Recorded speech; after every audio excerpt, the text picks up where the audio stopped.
What an embarrassment. What a fucking embarrassment this was. Yankees get swept against the Tigers in Detroit. And I'm sorry, but this team, as currently constituted, is not a championship contender by any means. This offense, the entire season, has not gotten on track. And if Cashman and company thinks that this crew is going to be the personnel that's going to lead them to the promised land, he is sadly mistaken. And I would like to believe that he knows that changes need to be made. There's just no question about it. It's horrible baseball to watch. Now, again, keeping things in perspective, they are 29-24, but they have a very big week coming up with a 7-game homestand against Tampa and Boston, the main competition for the division as it currently stands. And you just can't be feeling good about things. It's a long season, 162. Again, I sound like a broken record when it comes to this, but as far as the standings are concerned, that will all take care of itself. We've seen the Yankees go on hot streaks and stuff like that, and the pitching has generally been good. But again, this Corey Kluber injury is not ideal. This lineup, almost everybody except for a couple of guys, have been fucking dreadful. And the base running continues to just be laughable. What is this? This is like Little League shit. I mean, it's hard to watch. And the defense had been better, but that kind of reared its ugly head also in this series. So this was a tough one. We're going to go through this quickly. And the first game, Garrett Cole's on the mound against Detroit. You got to win that game. I'm sorry, you have to win that game. And Garrett Cole didn't have his best stuff, but in Garrett Cole fashion, only gives up 1 run in 6 innings. That's kind of the beauty about him, is that even when he's not on, let's be honest, he really wasn't. Only gives up the 1 run in 6 innings. And, he holds the Yankees in the game. So, in this one, as far as, the lineup, Giancarlo Stanton back in for the first time, and his timing was way off, terribly off. So he ends up going 0 for 5 with 4 strikeouts. And again,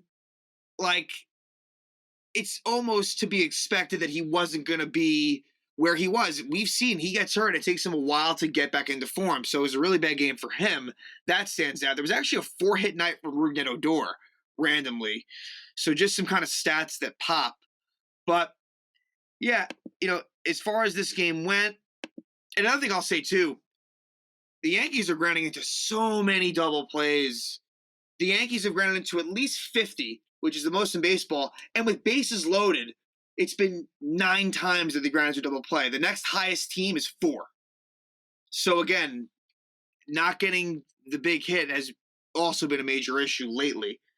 So, yeah, in this one, in the bottom of the third, and this is Casey Mize on the mound for Detroit. And Casey Mize is a young pitcher who has, not really shown overpowering stuff so far, but he should be a good one in this league. But in the third, with 1 out, Robbie Grossman gets a single. Then Harold Castro gets a single to make it first and third. And that annoyed me because it was an 0-2 pitch. Castro, an 0-2 pitch single.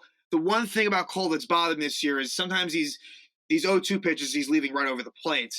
So with first and third, 1 out, Jamer Candelario gets a RBI single to give the Tigers 1-0 lead. Then luckily Miguel Cabrera grounded to double play. So it could have been worse, but it stays at 1-0. Then in the top of the 5th, it would be a solo homer for Rougned Odor. Got a great night for Odor, gets 4 hits, and that ties it up at 1. And again, Cole kind of just navigating out of jams. It was runner on second, no out for Detroit in the 5th. He was able to get out of that one. And, yeah, in the 6th, you have, top of the 6th, Kyle Funkhauser, great name, replaces Casey Mize. And it's first and third, 2 out. And Clint Frazier grounds out. It's been a disappointing season for Clint Frazier. One of many that is not coming through. And I mean, again, that outfield spot, left field, center field, it needs an upgrade. Big time. Clint, certainly not doing the job. And then in the bottom of the sixth, Cole is able to withstand a runners in scoring position situation and gets Nomar Mazar to strike out to end the inning. That would be the end of the night for Cole, and it'd be tied. And so we move. Wandy Peralta pitches a scoreless seventh. And again, Peralta continuing to be used in high leverage spots. Then again, Clint Frazier, first and second, 2 outs in the eighth, grounds out. So Clint, he's just not getting big hits. He's not getting hits at all, but he's really. This was someone who I really had high hopes for, and it's disappointing. Chad Green in the eighth gets into some trouble.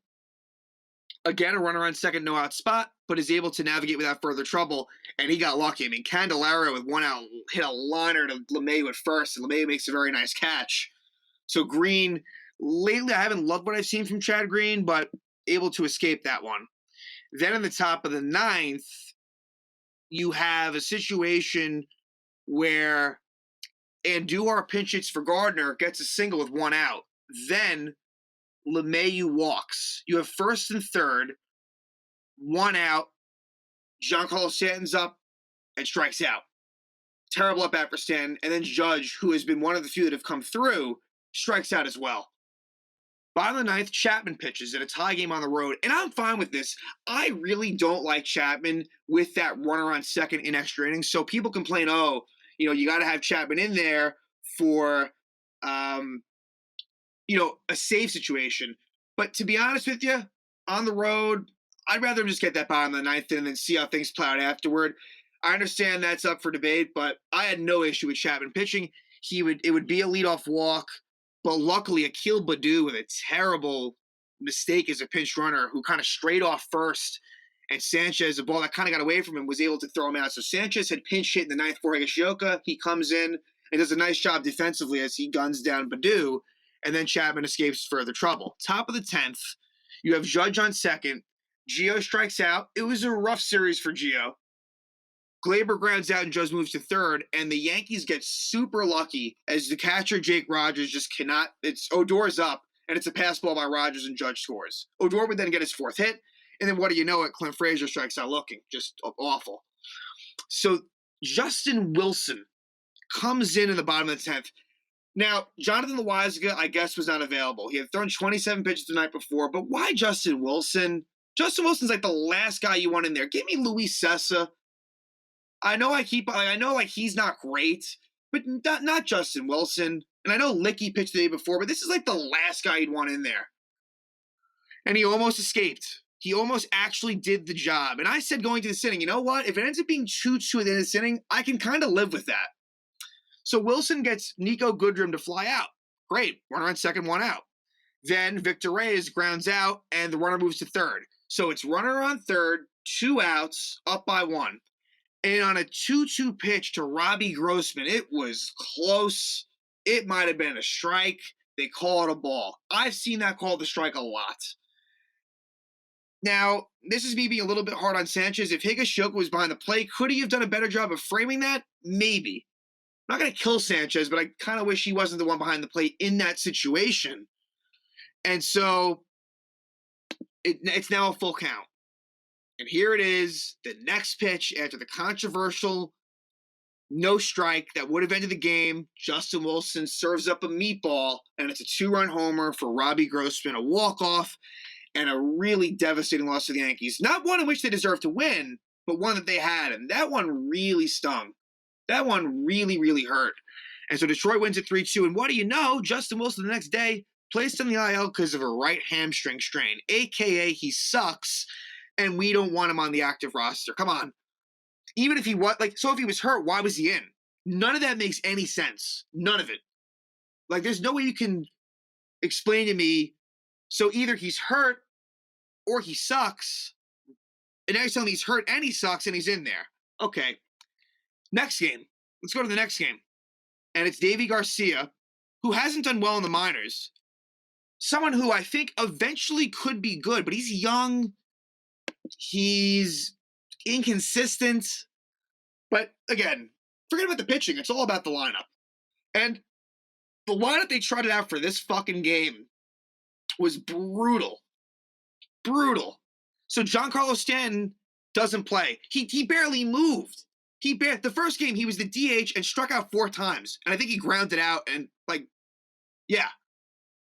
But he didn't play the next game because everything the Yankees do is pre-planned. Everything. There is no on-the-fly adjustments. They plan this shit out fucking a week in advance or days in advance. So Stanton, it was a pre-planned day off. It didn't matter what he did that night. He wasn't going to play. And then Gio Urshela didn't play either. Okay, so basically you have Rougned Odor batting second, Mike Ford batting sixth. Just a mess. Just a complete mess and just so typical. This is a stubborn team. So it's David Garcia versus Spencer Turnbull. And again, like I said, and Albert Abreu is called up. Oh, no, sorry, no, he wasn't really called up. David Garcia takes the spot of Justin Wilson on the roster. Abreu had been there, and this was a Garcia-Abreu game. And they kind of knew that going in. Where it all goes bad is the top of the second. Gleyber Torres walks, Gary Sanchez singles, Mike Ford walks, and you have Miguel Andujar up with bases loaded, no outs, and what does he do? It's a 6-4-3 double play that scores a run. No RBI for Andujar. Terrible. Just absolutely awful by Miguel in a situation where that could have been a big inning. And so many times this team cannot get the big hit. And Andujar, it's been disappointing. Like, I like him, but he's just not the same player he was from 2018, not even close. We're seeing regression out of a lot of the baby bombers. It's bad. So then in the bottom of the second, Scope hit by pitch to start the inning, never what you want from David Garcia. Mazara single, but then he gets a couple of outs. But then he walks Baddoo. So it's bases loaded, 2 out, and Willie Castro hits a ground ball to Odor. Nice job getting over there. I would have flipped it over to second and tried to get the force out. He tries to go throw to first. It's a terrible throw and 2-run score. So you're thinking, all right, I understand why he didn't eat it. Maybe try to go to second, and at worst, if he's safe, he's safe. And now, because of the error, Detroit takes the lead, and it's 2-1. Then Garcia pitches a scoreless third, but in the fourth, with 1 out, it's an Eric Haas triple, not Eric Hosmer, Eric Haas triple. I thought Gardner kind of misplayed this in center. This could have been like a double, turned into a triple. And then Nico Goodrum, first pitch, sac fly. That's what you got to do. Easy, deep, sac fly, 3-1 Detroit. So we head to the bottom of the fifth, and Turnbull at this point is really settling in. It's a Willie Castro leadoff double, then a pop out, and then an RBI double for Candelario. Garcia's day is done. Did not pitch too well. He would be sent down to the minors, and then Albert Abreu would give up a sac fly after a wild pitch, and then a home run to Jonathan Scope. Sac fly Miguel Cabrera, home run Jonathan Scope, 6-1 ball game. Abreu would do a good job in just kind of giving them innings. He would pitch 3 2/3, and the only earned run that he gave up was the home run to Scope. So Abreu, again, in mop-up is so much different than being in the real spots earlier in the game. So there's really not even much to say for the rest of the game. They would just be completely shut down, and so the Yankees would have 3 hits in this one, and the Tigers would win 6-1.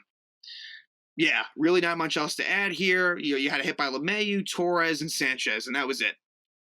And honestly, the next game that we're going to go to, pretty similar. Probably more egregious mistakes, but extremely similar, where Michael King plays the David Garcia role, and Nestor Cortez and Nick Nelson play the Abreu role. So King starts this one. Cortez, who pitched for the Yankees a few years ago, lefty, they purchased his contract and they transferred Aaron Hicks to the 60-day IL, and they would also call up Nick Nelson. So Garcia and Abreu off the roster, Cortez and Nelson on the roster, and I would think that before tomorrow's game against Tampa, Cortez and Nelson will be off the roster, and we'll probably see like a Brooks Kriske. It's going to be a revolving door with these kind of back-end relievers. But this was an ugly game. And how does it start out again? And keep in mind, Tyler Wade starts in center field in this one. Miguel Andujar starts at first. It was the lefty Tariq Skubal on the mound for Detroit, who the Yankees hit pretty hard at Yankee Stadium early in the year. Not so much today.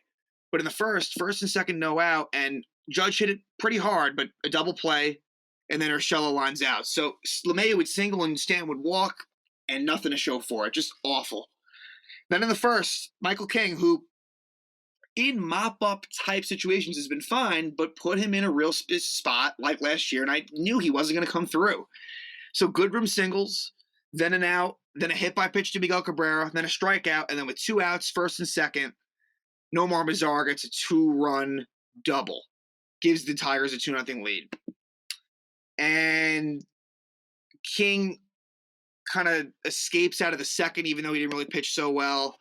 Then in the bottom of the third, leadoff walk to Scope. Then Mazara would fly out. Then Eric Haas hits what should have been a double play to Gio. It was a broken bat, and the bat goes flying, and maybe that messed Gio up, but normally he makes that play. It's an error. Everyone's safe, and so it's first and second. Nestor Cortez comes in for King, and Gleyber Torres boots a ground ball, and what should have been not a double play, but an out somewhere, and it would have been 2 outs, 2 on. Instead, a run is in, and it's second and third, 1 out. A huge swing, a terrible play by Gleyber. And so then there would be so it's 3-0 at this point. Then there's a walk. So now it's bases loaded, and it ends up being a 2-run double for Willie Castro down the line. Then a strikeout, and then Candelara reaches on a Torres error. So Torres, where his fielding got better, this was a brutal inning, and after the inning, he was frustrated, throwing his glove in the dugout, just really disappointing from Gleyber, and ugly inning. 3 errors, just bad, and it is 6-0 Detroit. So, yeah, at this point, Cortez pitches a scoreless 4th, scoreless 5th, scoreless 6th. Then Nick Nelson comes into the 7th. He pitches a scoreless 7th. We move to the top of the 8th. Here's where things get a little interesting. Brian Garcia comes in for Detroit. It's a leadoff single for DJ LeMahieu. And then Stanton lines out. Judge walks. Gio strikes out. Then there's a wild pitch. So it's second and third, 2 outs. And Gleyber gets an RBI single. Makes it 6-1. You now have first and third, 2 outs. They bring in Michael Fulmer for Gary Sanchez. Sanchez singles. It's an infield single. A run scores, and the ball gets away from Miguel Cabrera at first. So you have Gleyber going from first to third easily, but Sanchez makes the mistake of trying to go to second when his run means nothing in the grand scheme of things. So at this point, it's 6-2, and Gary, I guess, realizes that he's dead to rights and just stops. And then Cabrera easily throws him out at second. Just a terrible, brain-dead bit of base running from Gary Sanchez, and we've seen it too much from him and the team. Just a fucking joke that he would do that. I'm not sure what and then he just stops, just run, like do something.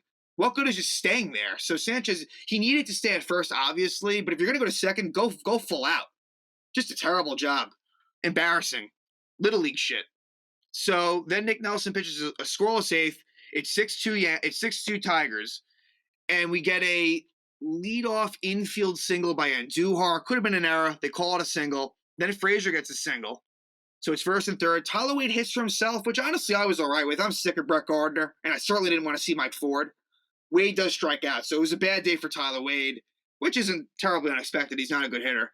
And then DJ LeMahieu, even in the 9th, in a situation that wasn't that dire, like it kind of was, can't get the run in. A lazy flat in foul territory. LeMahieu has become like anti-LeMahieu this year, where he cannot get the job done with runners in third and less than 2 outs. It's just not happening. He'll get his leadoff singles. He's hitting for no pop, no power, and not clutch. So it's a problem. Then Giancarlo Stanton gets a 4-pitch walk, which leads to bases loaded, 2 out. Aaron Judge is up as the tying run, and he strikes out looking. Ball game, 6-2 Detroit. Complete and utter, colossal, whatever words you want to use, just disgrace of a series for the Yankees at Detroit. And now they head home to place a surging Tampa Bay team. And then Boston is playing well too. And that'll be the first series against Boston. So looking at these matchups against Tampa, you have Rich Hill against Jameson Taillon, which is a rematch of the last game in Tampa where Tampa Bay clobbered the Yanks. Taillon did not pitch well. Rich Hill did pitch well. And Taillon, the one thing with him, he has pitched better at Yankee Stadium. This is Jameson Taillon's biggest start of the season. And hopefully he pitched pretty well last time against Chicago. You hope he can just keep them in the game, but I don't have a good feel about that matchup. Then the second game, it is going to be Tyler Glasnow against Domingo Germán, and I like what Germán has done. Certainly, I mean, I think he's the number 2 behind Cole, but Glasnow is one of the best pitchers in baseball, so that one's going to be tough. Then you have a battle of lefties where it'll be Shane McClanahan against Jordan Montgomery. I mean, who knows what that holds? Montgomery, at times has had his good moments against the Rays, at times not. And then the last game is Garrett Cole versus TBD. We'll see. Maybe that's Ryan Yarborough. That could be anything with Tampa. Who knows? But yeah, that is going to be a very tough series. And really, I'm just kind of hoping for the split somehow. Here's how I look at it. You lose that series, AL East is slipping away quickly at that point. If you lose that series to Tampa, lose 3 out of 4, let's say, yeah, I mean, the AL East, it wouldn't be done, but it would be, you have to start really focusing, setting your sights on the wild card more so. So I think a split can kind of stabilize things. I mean, of course, 3 out of 4 would be amazing. I just don't see it. I do not see how they win that series. So with this 7-game situation against Tampa and Boston, 4-3 would be fine. 4-3 would be actually great. I'm expecting more along the lines of 3-4, maybe 2-5. So expectations are low, but this is a really big point in the season for the Yankees to get back on track, and hopefully some players in this lineup can step up, but I'm really not confident in it. But we'll see what happens. And so, yeah, Yankees-Rays coming up, 4 games set at the stadium.